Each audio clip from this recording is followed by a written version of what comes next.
you are going to connect your device in this way. Okay, for example, your EE2028 is here, and you have other devices. Okay, and they are connected by these two channels, SDA and SCL. Okay, so some characteristic of I2C is it's a synchronous circuit. Okay, because you see the SCL is actually a clock channel. Okay, so this one is, okay, you may have a clock generated by the master. So if you sense here, you see clock signal. Okay, and all the communications are based on the clock. So we say it's a synchronous communication. And it's half duplex. It means every time, okay, let's say this guy, okay, let's say this guy is talking to this one. So these two are talking to each other. Okay, so this is for the clock, this is for the data that communicate between these two. Okay, so every time at a certain moment, you will see the data transmission direction either this way or the other way. Okay, but these two directions won't happen at the same time. Okay, so what's happening here is just like a walkie-talkie. You all use walkie-talkie previously, right? So when one person is talking, the other one cannot talk. Okay, only when this guy finishes talk, the other one can talk. So at certain moment, only one person can talk. Okay, it's different with your telephone that two people can talk at the same time. Okay, so this is what we call half duplex. So every time only one person can talk. Okay, and it's a multi-master system. Means, okay, this wire, imagine it's pretty long, and you can have more than one masters there. Okay, so for example, this one might be the master, but you can actually connect more microprocessor onto the channel. And it's in-band addressing. Okay, so in-band addressing means, okay, let's say this guy wants to talk to this one. So before it actually sends the data, it should send to the channel, okay, tell everyone who he wants to talk to. So that's always the first step. Okay, because you see whatever data you send through here, everyone has a connection there. So these guys need to know whom your master is talking to. Okay, so the first step is always the master send the address. Let's say this guy has an address. Let's say this guy has an address 01. This one is let's say 03. So if everyone sends this channel and know that the address is 01, this guy won't listen the rest of the data. All the others won't listen. Only this guy will pay attention and monitor what will go on the channel. So you see the address is also sent through your SDA. Okay, so this is what we call in-band addressing. In this band, okay, in-band addressing. And it's low bandwidth, okay, means you have only limited number of devices you can connect. You cannot connect a lot. Okay, and I2C is usually for short distance.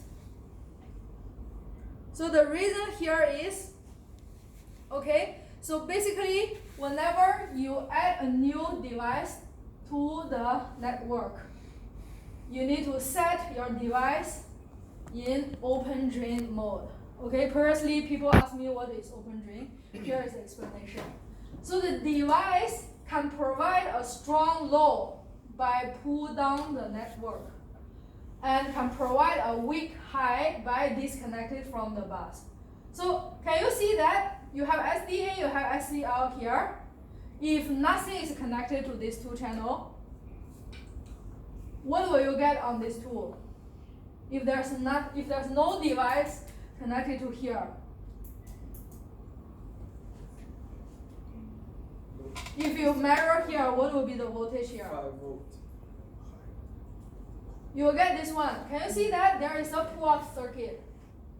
Okay. So if there's nothing displayed, nothing connected here, what you will have is you only have these two wire, and this is SDA, this is SCL, and this one you have a pull-up. Okay, and this one you also have a pull-up here. Okay, this is 5 volt, this is 5 volt. So it will be something like this if no device, right? So can you see that if you measure here, you use a multimeter to measure the voltage here, measure the voltage here, you will get 5 volt. Okay, which means if no one is using your channel, your channels are giving you high. Okay, then let's add in one device. Okay, how this device inform the other that he is here? The way he proved that he's here is he tried to pull down the voltage on the channel. Okay, so if no one is using it, you will measure 5 volts here. So if one device is connected to here, okay, he wants to prove that he is present. Okay, he's here. So he will pull down the voltage on your channel. Okay, he will try to give you a 0 on the channel. Okay, that's why we say if this one, the device can provide a strong load, means this guy purposely pull down your channel. Okay, purposely pull down your channel, give you a load. So it's a strong load because this one intends to do that. Okay, it purposely give you a load, so it's a strong load. But if this guy doesn't want to talk, okay, so let's say if this one is talking to this one, and at that moment this guy supposed to behave like he's not existing. Okay, if he's not talking, he just pretend that he's not exist. So how to prevent this is not exist is you will actually get a disconnect. You can imagine this guy is disconnected from your channel. Okay, so if it's disconnect, if you look into this, you will see a very high impedance. Right? You will see a very high impedance means it seems like an open circuit, nothing is there. Okay, so this means this guy can generate something like this. Okay, so it can provide a weak high, means this guy, okay, will not do anything for a channel, but itself will behave like a very high impedance. Okay, so it's a weak high by disconnected from the bus. Basically by given a high Z, okay, impedance. This is the meaning of open drain. Okay, so you will see the example later on in the question. So in I2C, SDA is high by default, right? As I mentioned here, by default, SDA, SCL, they are all, both of them are high. Okay, and no device can force a high. Okay, you see, because all these devices, they can just give you a low or behave high impedance. Your device cannot give you a high, strong high. Strong high is given by the pull-up circuit. Okay, so no device can force a high due to open ring configuration, due to this reason. And the receiving device have to force the SDA low to show its presence. Means if this guy want to inform the other, okay, he's here, he needs to purposely pull down the channel. Get it? So that's how I2C works. Okay, so some standards, like if you consider like how many devices maximum you can connect it to the channel. Okay, since the addressing, we are using 7-bit for the address of the device. So theoretically speaking, you can get 2 to the power of 8 minus 1 this many of devices connected to here. theoretically, okay? So all of this has different addresses. But practically, you cannot do this much, okay? Practically, is determined by the bus capacitance, because every time when you add in a new device, it's actually introduce some capacitance. Okay, you introduce some capacitance and so on. If you add more and more devices, you introduce more and more capacitance. So what will happen if you have too much? If your capacitance becomes very big in your circuit?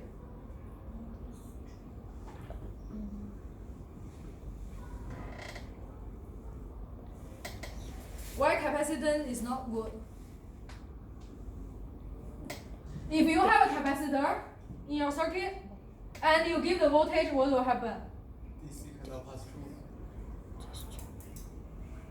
Okay, that's the final result, means it's an open loop, right? So when you just turn on the voltage, it starts to charge the capacitor, right? And your circuit will get stabilized after some time, right? Because the charging takes some time.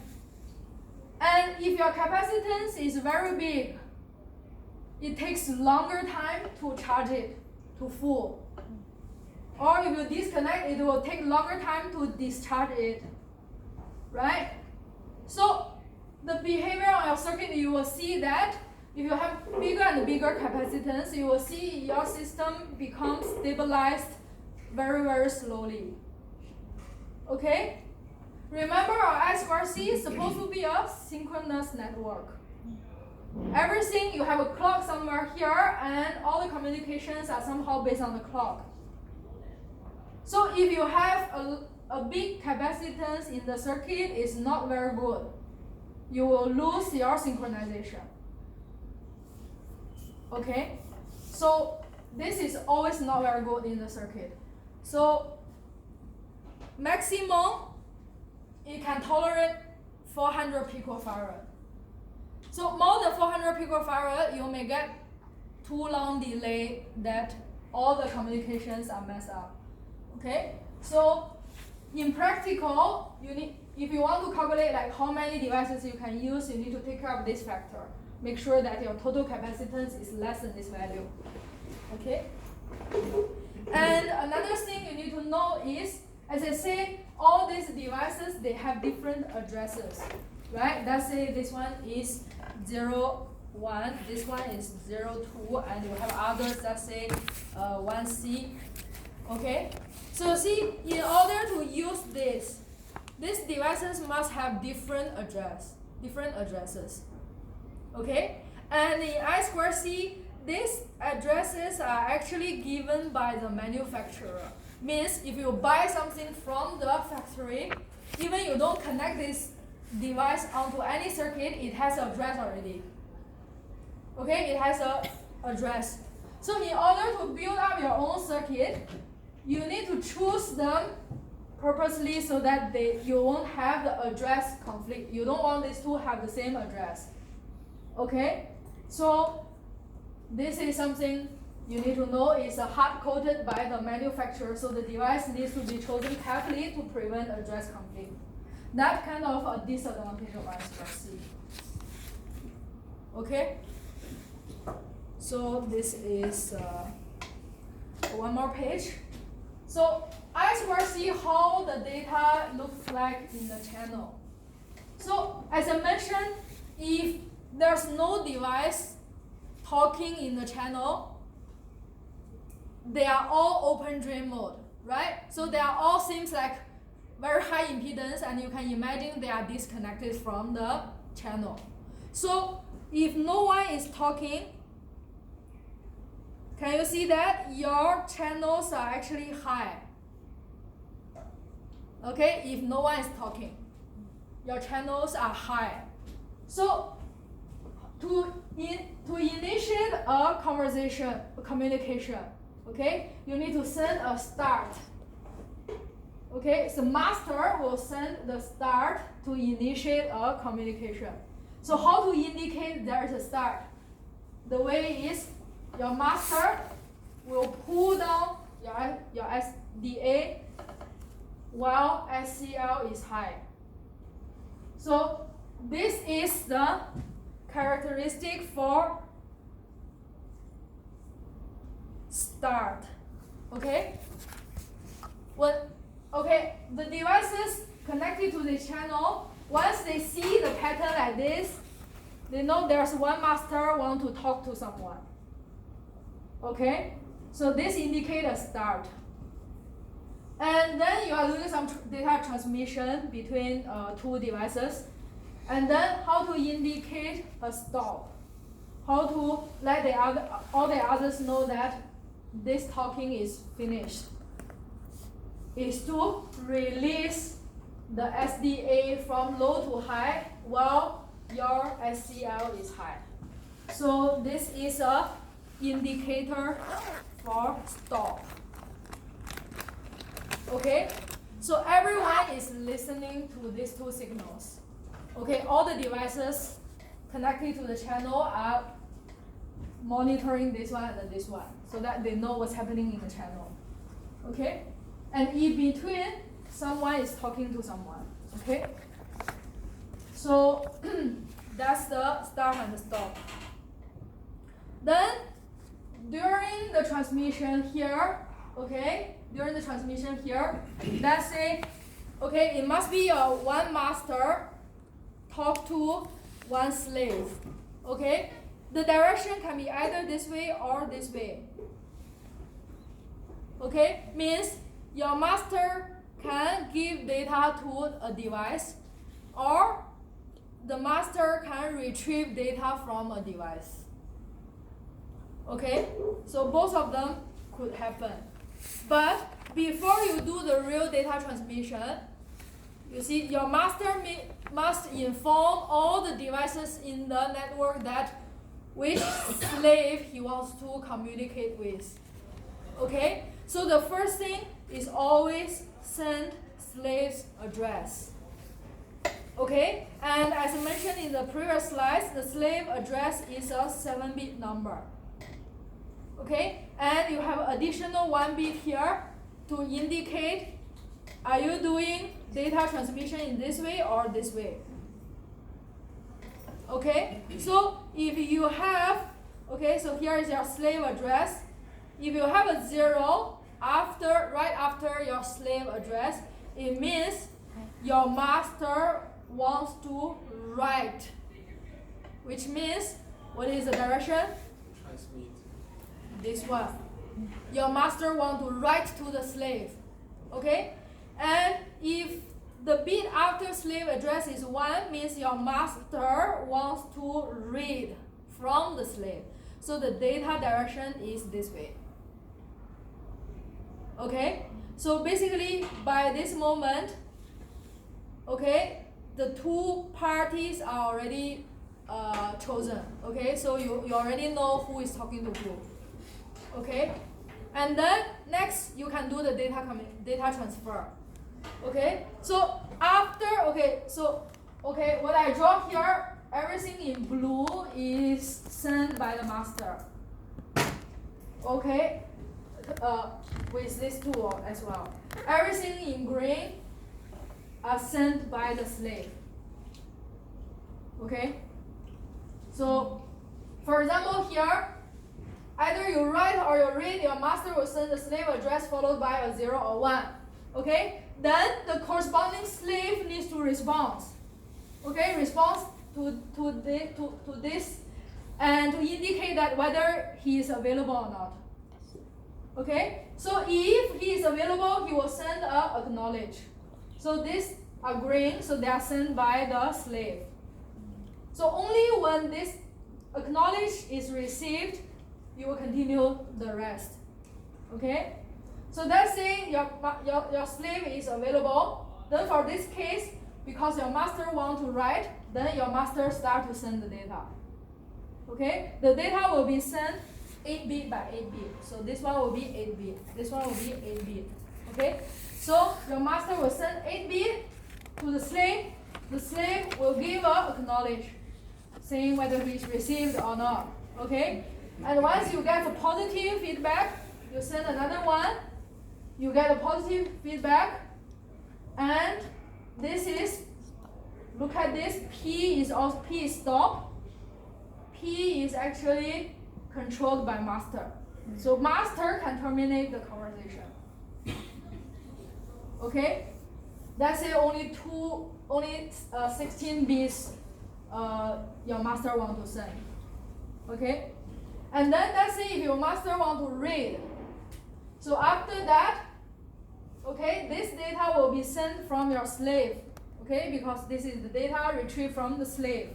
Okay, so you read, your master is reading, then your master will send an acknowledge, saying that, okay, I received this 8-bit, and then you send, okay, your slave will send one more, and let's say your master just want to receive 2 data. Then your master will send a non-acknowledge. It's a negative feedback, so that your slave won't send any more data. And then again, stop is determined by the master.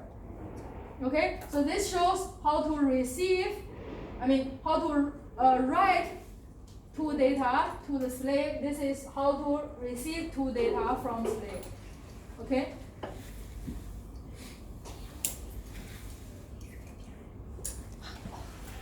So, okay, these are the same.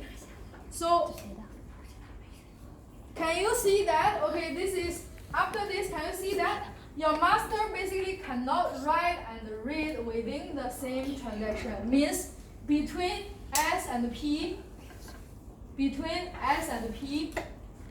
you can only do read or write, because this is a bit you give. Okay? So this is a bit you give. So this determines whether this conversation or whether this transaction is read or write. Okay? So between S and P, you can either do read or write, but you cannot do both. Okay? And SCL, okay, the other channel. SCL is your clock, right? So this is what's happening on the SDA. Okay? SCL is a clock channel, is controlled by the master. Okay? It's only can control by the master. So the acknowledge, positive acknowledge, like this, this positive acknowledge is the receiver. Okay, the receiver can be master or the slave. Okay, whoever is supposed to respond is the receiver, should pull your SDA to low and remain during the 9th clock. Why 9th clock? Can you see that here you have 8-bit? So basically, this is the data on the SDA. This is the data on the SDA. Meanwhile, you have the clock signal on the SCL. Okay, you have 2 channels, remember? So to send 8-bit, you need 8 clocks. So this one will be sent during the 9th clock. Okay, same here. You have 7-bit here, 8-bit. This is a 9th clock.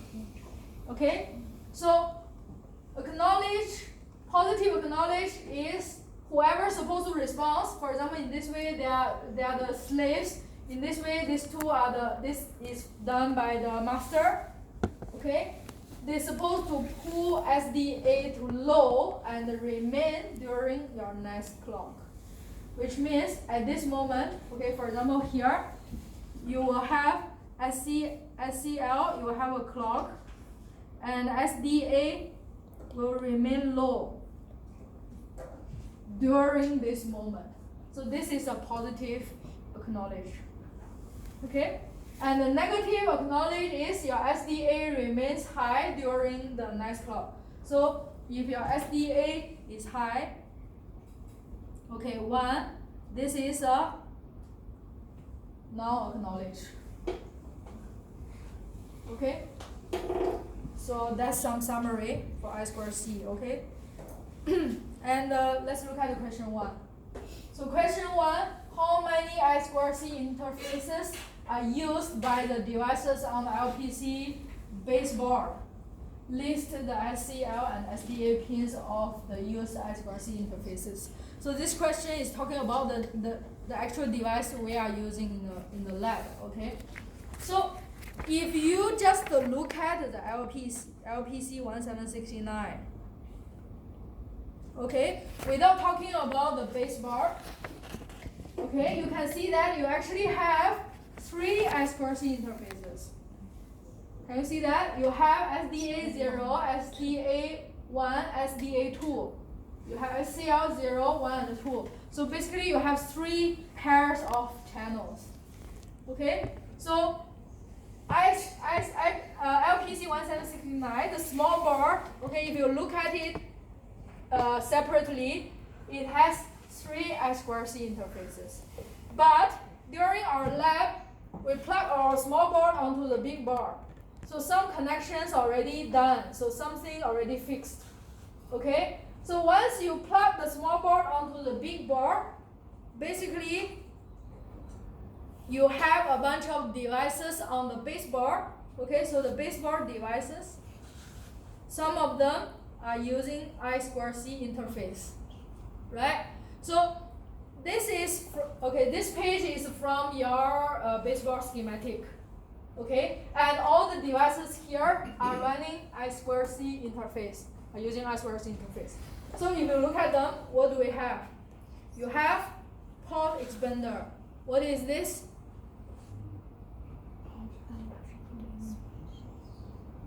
Can you see? LED, LED, LED, LED, LED, LED. So what's this? They are your LED array. Okay, so this is your LED array. So this LED array is using I2C interface. And if you look at the schematic, can you see that? The channels are here. Okay, you have SDA and SCL. And they are connected to base bar pin PIO 0_5 and 0_4. Okay? And then look at the next one. This one is your accelerometer. Okay, accelerometer. So where are the channels? Can you see it's here? Okay? SDA, SCL. And they are still pin PIO 0504.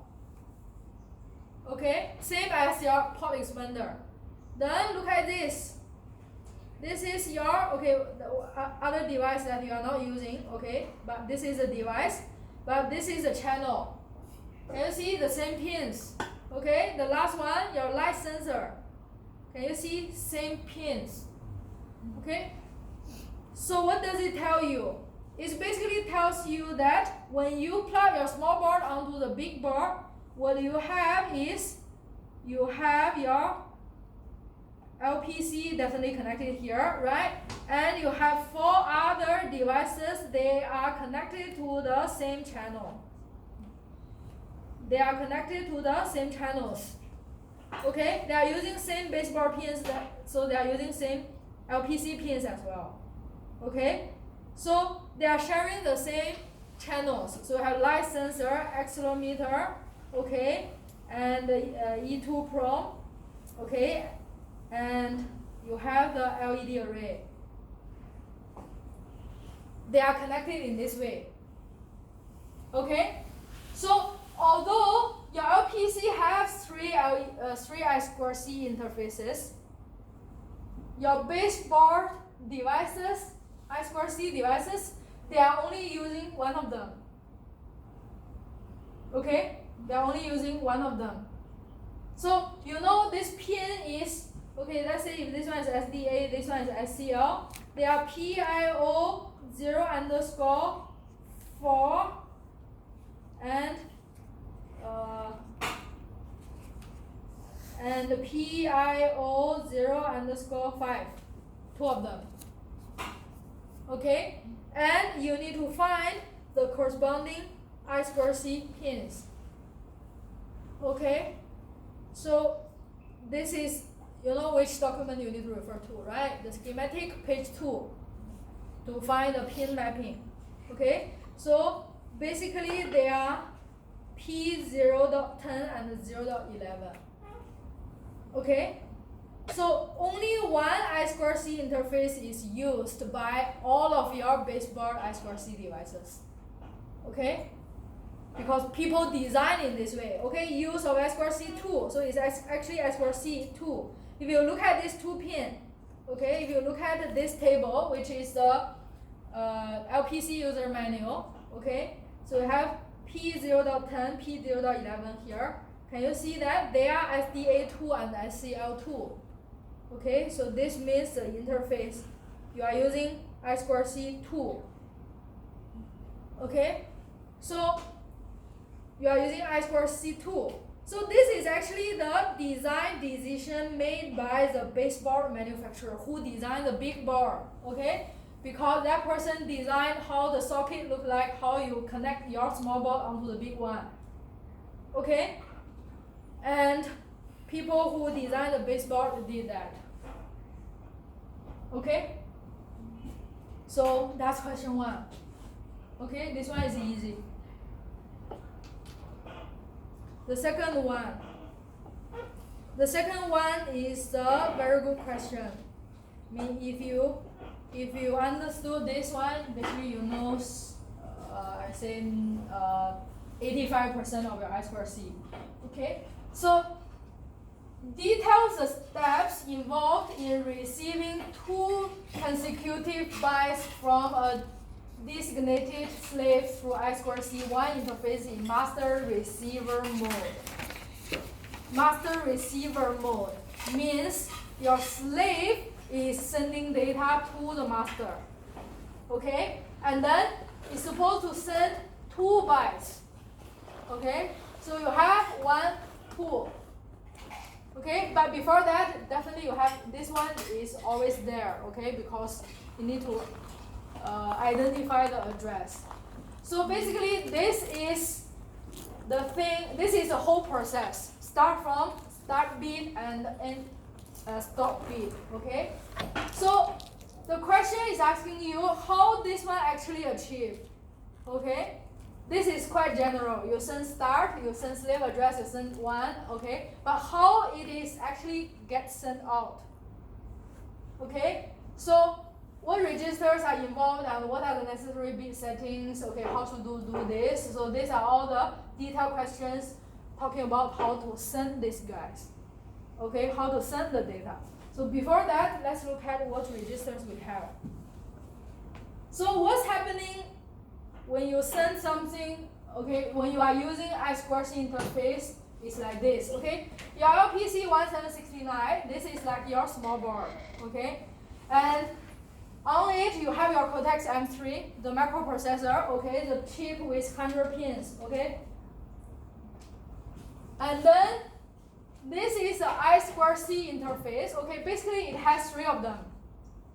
I only draw 1 of them, okay? For question 1, you know you have 3 of them, right? I2C 0, 1, and 2. Okay, so now the question is saying, okay, you are doing I2C1. So this one is I2C1. So I draw 1 of the interface. So inside the interface, you have a bunch of registers to handle this interface. Okay? And then you have the SDA and SCL channels that communicate with other devices. Okay? So this is like your small board. Okay? So you have the registers called. Okay, so basically, if we are talking about I2C1, so you have I2C1 conset, I2C1 con clear, I2C1 data, I2C1 control. Okay, you have these registers. You need to modify these registers to like do something on the I2C interface. Okay, then let me explain these registers. Okay, so you have, these are the 3 key registers. So I have I2C control set, I2C control set. Okay, so the control set register, when you write a 1, okay, when a 1 is written to 1 bit of this register, what happens is the corresponding bit in the I2C control register is set. And if you write a 0 to this register, there's no effect to the control register. Okay, so this means, okay, let's say, okay, so here I draw my control register vertically. Okay, I hope you understand this. So let's say if I write a 1 here, okay, I write a 1 in my control set register, what will happen is it will set my corresponding control register this location as 1. Okay, and let's say if you write 0 here, there will be no effect. Okay, then let's say if I want to, instead of write 1, I don't want to write 1 here, I want to write a 0 here. How to do is you use a clear register. If you write a 1 here, basically you are writing a 0 to your control register. Okay, here is a bit similar with your GPIO set and clear, right? So set register is only doing set. Clear register is only doing 0. Okay, so these are these two registers, and you have data register. Okay, so basically this is set and clear. You write to your control register. Okay, and then you have data register. Okay, so this data register is basically has the data that you want to transmit. Okay, so you see during master or slave transmission mode, data to be transmitted is written to this register. During the master or slave receive mode, data has to be received. Data that has been received may be read from this register. So what's the meaning here is, let's say your cortex want to send something out. Let's say this is a data transmission direction. Okay, so basically the cortex M3 will put whatever data he wants to transmit out to this location. Okay, whatever he write here, later on will be sent out. Okay, but if let's say your data direction is the other way, your data is this way. So what's happening is the data coming in will be collected at here.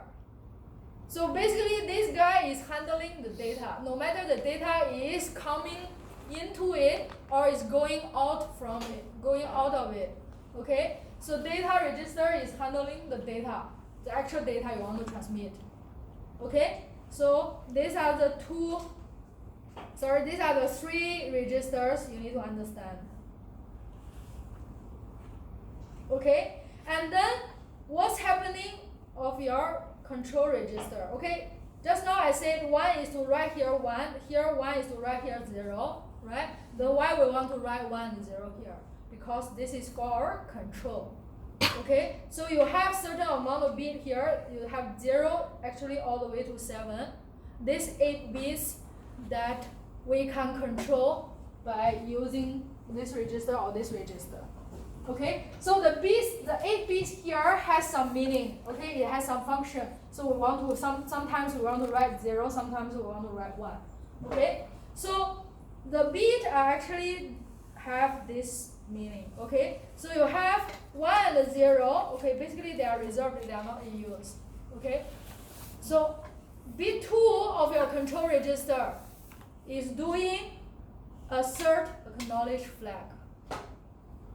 Okay, is talking about the acknowledge. Just now, remember, we talked about sometimes we send acknowledge, sometimes we send non-acknowledge. So this bit is handling this.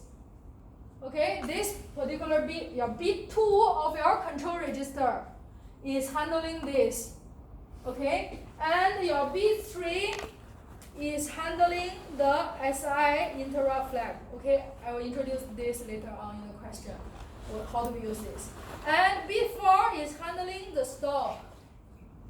Remember, we will send stop. Your master will send stop or start. So this guy is handling the stop pattern, the stop beat. Okay, and beat 5 is handling